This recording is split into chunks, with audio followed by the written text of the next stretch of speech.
Good morning, this is Andrew Mount for GG. I'm coming to you from the new course at Cheltenham. It's day 3 of the festival, Thursday, 7:30 AM. It's just started pissing down. I know there's a lot of you out there who wanted a weather update, and it's fairly obvious what's happening here. Now, as regards the going, it's soft, good to soft in places, but the good to soft patches are a bit like the big purple sweets in a tin of Quality Street.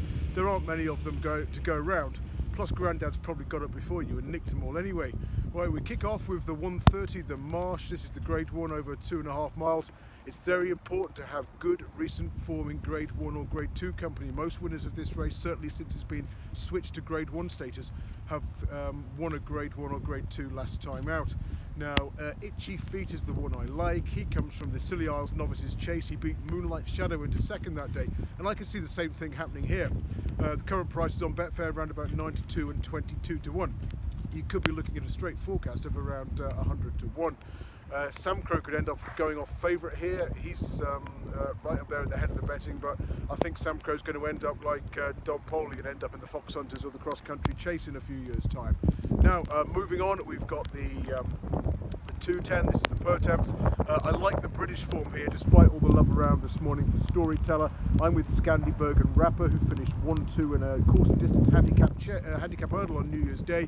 Scandyberg probably won with a little more up his sleeve than the winning margin suggested that day. He wasn't on top until very near the finish, but Rapper is certainly worth an each-way saver.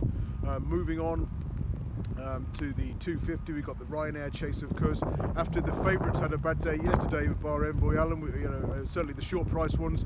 Defi de Soy was turned over at long odds on.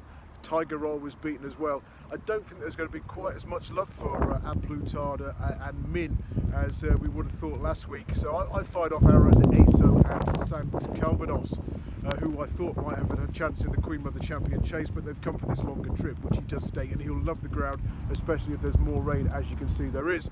Now, we move on to the 330, the Stairs Hurdle, Paisley Park probably, but I've gone with To Be Fair each way, just beating in the Pertemps at 40 to 1 last year. He's got some really good form here on the new course, and he was given too much to do behind Paisley Park in the Cleve, staying on into 4th, and a bigger field, stronger pace is going to suit him. Now, before I get drowned completely, the 410, we've got the stable play, a good handicap that generally favours those who race up with the pace.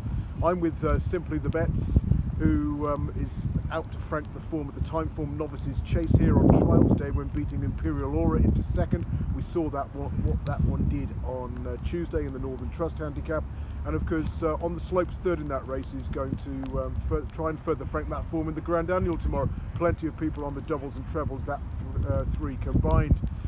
Now, I'm with Simply the Bet. Cyril Lac, last year's winner, has only had 1 run this season, pulling up in the Paddy Power Gold Cup, but always on clearly not well that day. And given Nick Williams' good record with his handicappers at the festival, I think Cyril Lac could bounce back and run a good race as well. So save on him around about 16 to 1 or 18 to 1.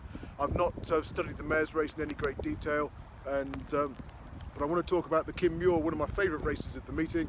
I haven't talked about this in my column today on GG.CO.UK, but I have backed Fitzhenry